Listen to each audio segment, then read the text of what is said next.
Hello viewers, আসসালামু আলাইকুম। আমি অ্যাডভোকেট সাইফুল ইসলাম, জজ কোর্ট চট্টগ্রাম। আপনাদের মাঝে হাজির হয়েছে খুবই গুরুত্বপূর্ণ একটা বিষয় নিয়ে। বিষয়টি হচ্ছে বাংলাদেশ শ্রম আইন ও তার বাস্তবায়ন। বাংলাদেশ শ্রম আইন ও তার বাস্তবায়ন নিয়ে আজকে আলোচনা করব। এই ভিডিওটি মূলত যারা সরকারি বা বেসরকারি প্রতিষ্ঠানে শ্রমিক হিসেবে কর্মরত আছেন তাদের জন্য। শুধু শ্রমিক বলে কোনো কথা নাই, যারা বিভিন্ন পদে কর্মরত আছেন তাদের জন্যও খুবই গুরুত্বপূর্ণ। এই ভিডিওর মূল আলোচ্য বিষয় হচ্ছে শ্রম আইনের প্রয়োগ, শ্রম আইনের পরিধি, শ্রম আইনের আওতা, শ্রম আইনের সীমাবদ্ধতা, কে কে শ্রমিক হিসেবে গণ্য হবে, কারা শ্রমিক হিসেবে গণ্য হবে না, শ্রম আইনের অপব্যবহার, শ্রম আইনের অসঙ্গতি, নারী শ্রমিকের বিশেষ সুবিধা, এইসব বিষয় সম্পর্কে আজকে আলোচনা করব। তাই ভিডিওটি সম্পূর্ণ দেখবেন। যারা শ্রমিক আছেন তারা অবশ্যই আপনাদের শ্রমের মূল্য পেতে, আপনাদের যে সুযোগ সুবিধা বাংলাদেশ শ্রম আইনে কোন কোন সুবিধাগুলো পাচ্ছেন সেই সব বিষয় সম্পর্কে জানতে ভিডিওটি সম্পূর্ণ দেখবেন। তাহলে চলে যাচ্ছি মূল ভিডিওতে। মূল ভিডিওটি শুরু করার আগে একটি কথা না বললেই নয়, যারা আমার চ্যানেলে আজকে নতুন আসছেন তারা অবশ্যই আমার চ্যানেলটিকে সাবস্ক্রাইব করবেন। বাংলাদেশ স্বল্প উন্নত দেশ থেকে মধ্যম আয়ের দেশেও উন্নীত হচ্ছে, ফলে শ্রম বাজার, শ্রমিকের অধিকার ও শ্রমের আইনের প্রয়োগ আলোচনায় আসছে।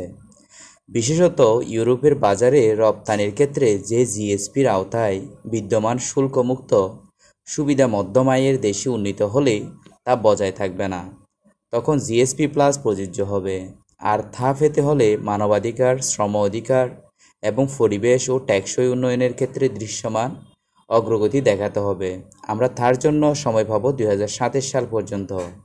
দেশে বেসরকারি পর্যায়ে শ্রমিক নিয়োগ ও তার শর্তাবলী দেখভাল করার জন্য প্রযোজ্য আইন হলো বাংলাদেশ শ্রম আইন 2006, যা মূলত পূর্বেকার 25টি প্রাসঙ্গিক আইনকে রদ ও রহিত করে রচিত হয়েছে। 25টি প্রাসঙ্গিক আইনকে রদ ও রহিত করে রচিত হয়েছে। তবে উক্ত শ্রম আইনের প্রধানতম দুর্বলতা হলো এর সীমিত প্রয়োগ। তাহলে এর সীমাবদ্ধতা কতটুকু সেই সম্পর্কে আমরা জানতে পারব।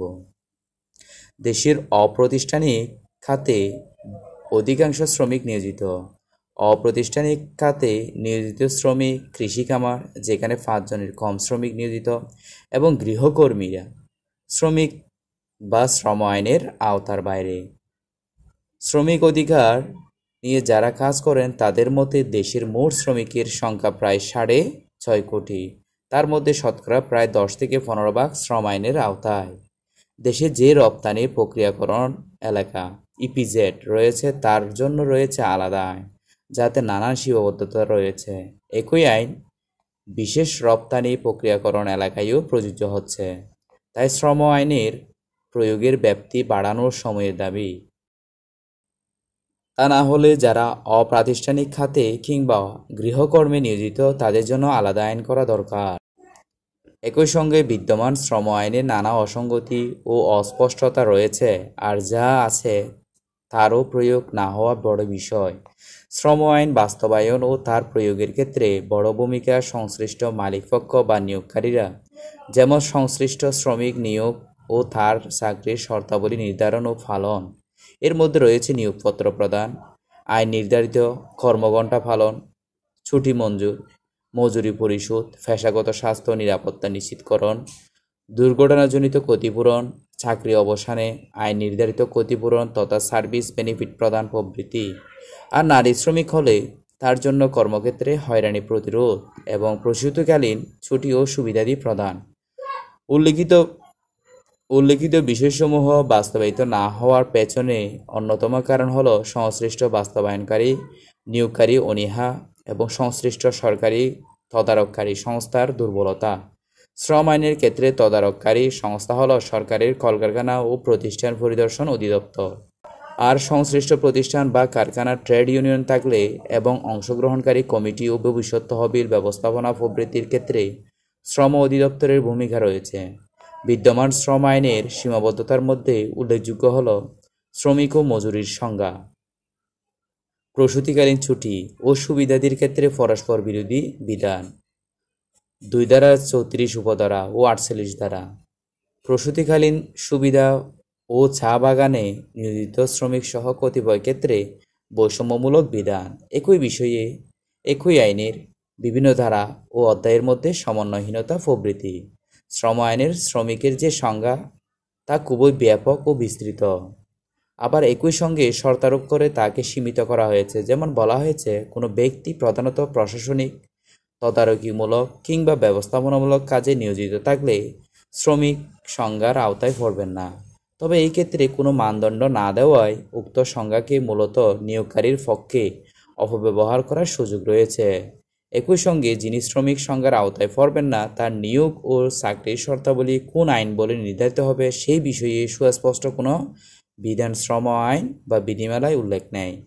প্রতিষ্ঠান ও কারখানায় কর্মকর্তারাও কাজ করেন, তাদের ক্ষেত্রে কোনো বিধান বা নির্দেশনা আইন দেয়নি। যেমন শ্রম আইনে এটা বলা যৌক্তিক ছিল যে প্রতিষ্ঠান বা কারখানায় কর্মরত যারা শ্রম আইনের আওতায় পড়বেন না, তাদের বিষয় দেখভাল হবে সংশ্লিষ্ট সার্ভিস রুলস দ্বারা, যা প্রণয়ন বাধ্যতামূলক। এখানে মালয়েশিয়ার উদাহরণ দেওয়া যেতে পারে,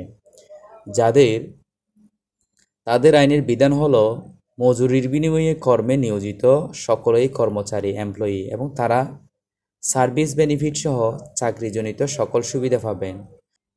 তবে যে সকল কর্মচারীর মাসিক মজুরি ১,৫০০ রিঙ্গিত বা তার বেশি তারা কর্মচারী বটে, তবে শ্রমিক বলে গণ্য হবেন না বা কোনো ট্রেড ইউনিয়নে যুক্ত হতে পারবেন না। অর্থাৎ ট্রেড ইউনিয়ন করতে গেলে মাসিক মজুরি ১৫০০ রিঙ্গিতের কম হতে হবে।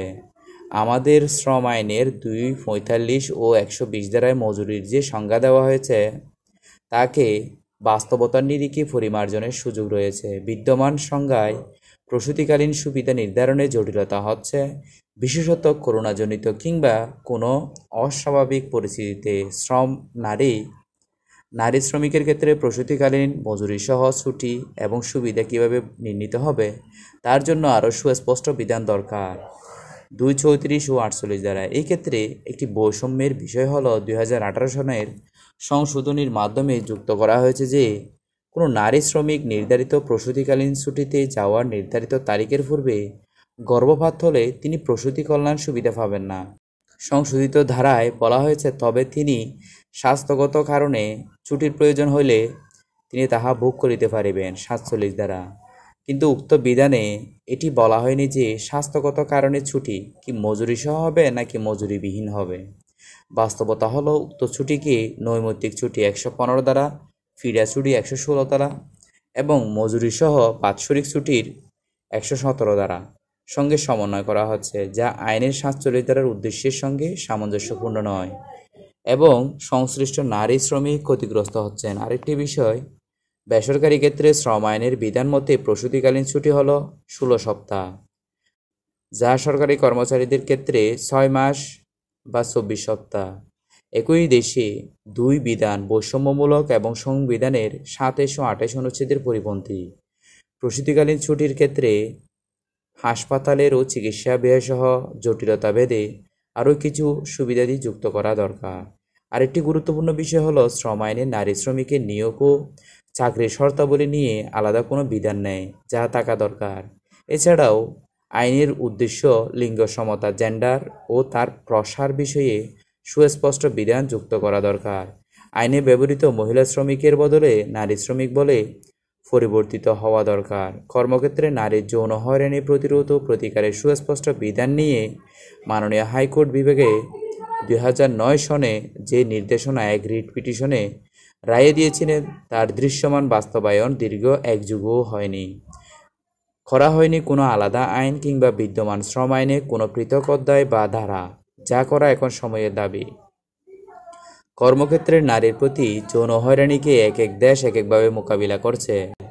যেমন শ্রীলঙ্কা তাদের দণ্ডবিধিতে পৃথক ধারা যুক্ত করেছে, এতে সংজ্ঞা ও শাস্তির বিধান রয়েছে। আবার ভারত ২০১৩ সনে পৃথক আইন করেছে। শ্রম বিধিমালা প্রণয়ন করা হলেও তা কতিপয় ক্ষেত্রে উপকারের চেয়ে বেশি জটিলতা সৃষ্টি করেছে। আর এই ক্ষেত্রে লক্ষ্য হওয়া উচিত একটি বিশাল বিধিমালা নয়, বরং বিভিন্ন বিষয়ে ছোট ছোট বিধিমালা তৈরি এবং সময়ের প্রয়োজনে তার সংশোধন পরিমার্জন। শ্রম আইনের বিধান মতে যা করা সম্ভব, বিধিমালা করার ক্ষমতা সংশ্লিষ্ট প্রশাসনিক মন্ত্রণালয় বা দপ্তরের। সুবন কাজে ডিসেন্ট ওয়ার্ক মানদণ্ড হলো যোগ্যতা অনুযায়ী কাজের সুযোগ, সংশ্লিষ্ট ব্যক্তি ও তার পরিবারের পরিজন নিয়ে চলার মতো উপযুক্ত মজুরি বা আয়, কর্মক্ষেত্রে নিরাপত্তা ও পেশাগত স্বাস্থ্য, নিয়োগ ও চাকরির শর্তাবলী নিয়ে কথা বলা ও দর কষাকষির সুযোগ এবং সামাজিক সুরক্ষা, চাকরির অবসানজনিত সুবিধাদি সহ। বেসরকারি বেসরকারি খাতে চাকরিজীবীদের জন্য সার্বজনীন পেনশন চালু করার সময়ের দাবি, বিশেষ করে সামাজিক সুরক্ষার জন্য তা দরকার। দেখা যাচ্ছে কোনো একজন ব্যক্তি 20-22 বছর কিংবা আরও বেশি সময় চাকরি করছেন, কিন্তু অবসরসহ যে কোনো কারণে চাকরির অবসান হলে তিনি শ্রমিক নন, কিংবা সংশ্লিষ্ট প্রতিষ্ঠানে সার্ভিস রুলস না থাকা, এমন নানান অজুহাতে চাকরিজনিত কোনো সুবিধা দেওয়া হচ্ছে না। লোকজনও এই সকল বিষয়ে আইনগত প্রতিকার পেতে সচেতন নয়। এই জন্য পেনশন পদ্ধতি চালু করা একান্ত প্রয়োজন, যা পরিচালিত হবে সরকারি ব্যবস্থাপনায়। মালিক শ্রমিক আইন নির্ধারিত হারে মাসিক হিসেবে টাকা জমা দেবেন। একজন শ্রমিক বা কর্মচারী নির্দিষ্ট পেনশন নম্বর থাকবে। তিনি তার কর্মস্থল প্রতিষ্ঠান পরিবর্তন করলেও চাকরি থেকে অবসর বা তার অবসর না হওয়া পর্যন্ত জমা প্রদান বহাল থাকবে। পরে সুদসহ এককালীন কিংবা কিস্তিতে তা ফেরত পাবেন। এই পেনশন নিয়ে নানান কিছু শোনা গেলেও দৃশ্যমান অগ্রগতির দেখা নেই। এই ক্ষেত্রে শ্রীলঙ্কার উদাহরণ প্রাণীদানযোগ্য। আইনের প্রয়োজন মতো অবশ্যই সংশোধন করতে হবে, তবে তা অবশ্যই নিজেদের বাস্তবতায় ও প্রয়োজনে, কোনো সুপারিশ কিংবা চাপে নয়। তাহলে আজকের ভিডিওটি এই পর্যন্ত। সবাই ভালো থাকবেন, সুস্থ থাকবেন। আসসালামু আলাইকুম।